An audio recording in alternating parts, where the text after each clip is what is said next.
뇌졸중은 뇌 일부분에 혈액을 공급하는 혈관이 막히거나 터짐으로써 부분의 뇌가 손상되어 나타나는 것인데, 증상이 나타난 뒤 치료할 수 있는 골든타임이 매우 짧아 즉시 치료하지 않으면 혈관성 치매나 중풍 같은 심각한 후유증을 남길 수 있기 때문에 뇌졸중이 발생하기 전 전조 증상이 무엇인지 미리 알아두고 대처하는 것이 무엇보다 중요하겠습니다. 안녕하세요, 헬시톡톡입니다. 세계적으로 10초에 1명씩 사망하게 만드는 뇌졸중은 우리나라 3대 사망 원인 중 하나입니다. 매년 10만 명 이상의 환자가 발생하면서 단일 질환 사망률 1위를 기록할 정도로 무서운 질병입니다. 당뇨나 고지혈증, 고혈압, 심장질환 등의 심혈관 질환 또는 비만이나 흡연, 운동 부족, 우울증이나 스트레스 등이 뇌졸중의 위험을 높이는 원인이 되는데요. 오늘은 뇌졸중의 전조 증상은 무엇인지, 뇌졸중을 예방하는 음식은 어떤 것이 있는지 함께 알아보겠습니다. 첫 번째 증상으로는 바로 어지럼증입니다. 만약 어느 순간부터 갑자기 극심한 어지럼증이 나타나거나 어지러움과 함께 소리가 갑자기 들리지 않거나 주변 환경이 빙글빙글 도는 것처럼 느껴지는 어지러움증 및 구토 증상 동반 혹은 어지러움으로 인해 혼자 서 있거나 걷기 어려운 경우 등이 자주 발생한다면 반드시 전문의를 찾아가 정확한 검사를 받아보는 것이 좋겠습니다. 이 밖에도 마비가 없는데 손이나 발이 마음대로 조절되지 않아 걸을 때 자꾸 한쪽으로 쏠려 넘어지게 되는 운동실조, 음식물을 잘 삼키지 못하고 사례가 잘 들거나 침을 삼키지 못해 침을 흘리는 연화장애 등 평소에 나타나지 않았던 이상 증세가 발견된다면 그 즉시 병원을 찾아가 정확한 검진을 받는 것이 중요합니다. 두 번째 증상으로는 바로 기억상실입니다. 뇌질환의 증상 중 하나인 기억상실은 일상에서 특정 시간 동안의 기억이 사라지는 증상을 말하는데, 같은 질문을 반복해서 하거나 시간과 장소를 혼동하는 경우, 본인이 이 장소에 어떻게 왔는지 전혀 기억을 하지 못하거나 횡설수설하고 계단을 오르락내리락 하는 등의 반복적인 행동을 나타내는 특징을 보입니다. 이러한 증상이 나타나면 대부분 치매를 의심하게 되지만 뇌졸중으로 인한 증상일 수 있어서 절대 대수롭게 여겨서는 안 되고 즉시 병원을 찾아가 정확한 검진을 받아야 합니다. 세 번째 증상으로는 바로 발음과 언어 장애입니다. 발음장애는 바로 뇌졸중의 전조 증상이었는데요. 주로 언어를 담당하는 좌측 뇌 부위에 뇌졸중이 발생하면 언어장애가 발생하게 되는데, 정신이 명료한데도 갑자기 말을 잘 못하거나 남의 말을 이해하지 못하는 등의 실어증 증상이 나타납니다.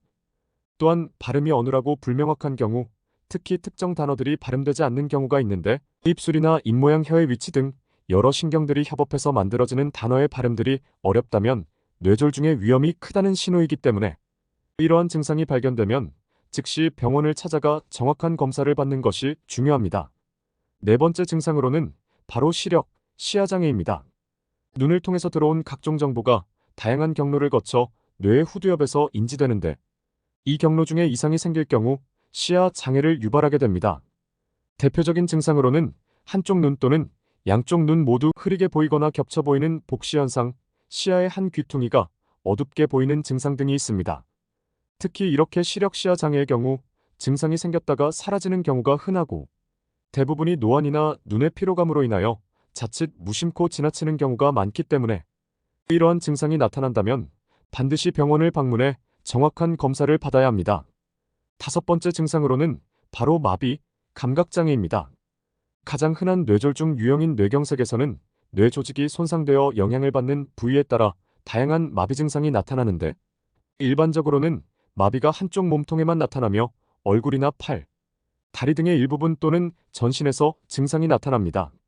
피부 감각이 둔해지거나 오른쪽 팔다리 또는 왼쪽 팔다리에 동시에 마비 증상이 오는데, 이때 양팔을 앞으로 뻗어보면 마비된 팔이 아래로 처지는 현상이 발생합니다. 얼굴에서도 마비 증상이 나타나는데, 보통 우리가 아는 안면마비는 뇌에서 나오는 안면신경의 이상으로 발생하지만 뇌졸중에 의한 마비는 뇌 자체의 혈류장애로 인해 발생하는 것에서 차이가 있습니다. 두 가지를 쉽게 구별하는 방법으로는 바로 이마의 주름인데요. 안면마비의 경우 한쪽 얼굴 전체가 마비되어 이마의 주름을 잡을 수 없는 반면, 뇌졸중으로 인한 마비의 경우 눈 아래의 안면 근육이 마비되어 입이 돌아가면서 침을 흘리고 식사도 불편하지만 눈 위의 안면 근육은 정상이기 때문에 이마의 주름을 잡을 수 있는 것으로 구분됩니다. 또한 입꼬리가 처지면서 입이 한쪽으로 돌아가게 되는 경우도 있습니다. 이러한 증상이 나타난다면 즉시 병원을 방문해야 합니다.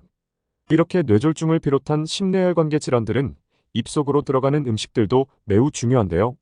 뇌졸중을 예방하는 음식들은 어떤 것이 있을까요? 첫 번째는 바나나입니다. 중간 크기의 바나나 한 개에는 400mg이 넘는 칼륨이 함유되어 있어 뇌졸중을 예방하는 것뿐만 아니라 재발 위험도 낮춰주는 훌륭한 식품인데요. 뉴욕 알버트 아인슈타인 의과대학 연구팀은 50에서 79세 여성 9만여 명을 대상으로 칼륨 섭취량과 뇌졸중 발병의 상관관계를 분석했더니 칼륨이 풍부한 식품을 꾸준히 섭취한 여성은 그렇지 않은 여성보다 뇌졸중 발병률이 약 12% 감소한 것으로 나타났습니다. 뿐만 아니라 뇌혈관이 막혀 뇌 조직이 정상적으로 작용하지 못하는 허혈성 뇌졸중 발병률이 약 16% 감소했는데요. 이외에도 바나나에 함유된 마그네슘과 칼륨은 콩팥 기능을 향상시키고 혈압을 낮추는 등의 다양한 효능으로 건강을 증진시키는 데 큰 도움이 됩니다. 미국 농무부에서 권장하는 바나나 1일 섭취량은 성인 기준 2개입니다. 두 번째는 딸기입니다. 딸기에는 노화를 늦추고 뇌 건강을 높여주는 플라보노이드 성분의 일종인 피세틴이라는 성분이 풍부하게 함유되어 있습니다.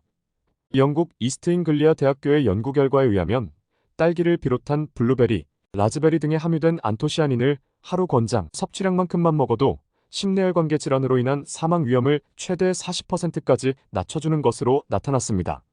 특히 딸기 속의 메틸살리실산이라는 성분이 염증을 억제하는 소염과 진통작용을 하며 피로 해소와 해독 작용에 도움을 주는 비타민C가 풍부하고 혈액순환에 도움이 되는 칼륨, 철분이 많아 신경계를 안정화하는 효과가 있습니다. 오늘은 여기까지입니다. 음식은 어떻게 드시느냐에 따라 건강을 더 좋게 만들 수도 있고 반대로 해칠 수도 있습니다.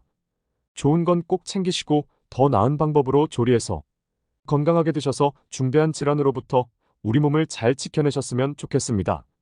시청해주셔서 감사합니다. 오늘의 영상이 도움이 되셨다면 구독과 좋아요 부탁드립니다. 중요한 정보이니 소중한 분들께도 많이 공유해주세요. 겨울철 건강관리 유의하시고 언제나 행복하세요. 헬시톡톡이었습니다. 감사합니다.